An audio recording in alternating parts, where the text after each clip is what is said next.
Uvijek mi se to dogodi poslije ponoći. Probudi me Božja sila, otvore mi se oči.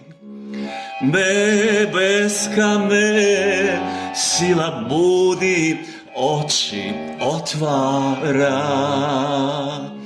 Nebeska me sila ljubi, dušu ozdravlja.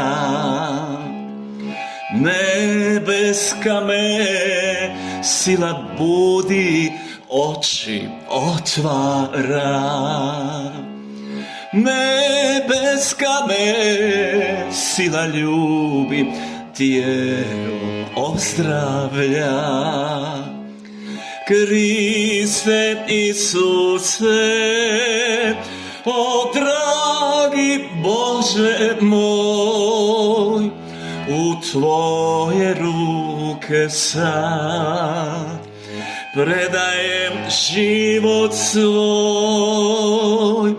Kriste Isuse, o Spasitelju moj, u Tvoje ruke sad predajem život svoj.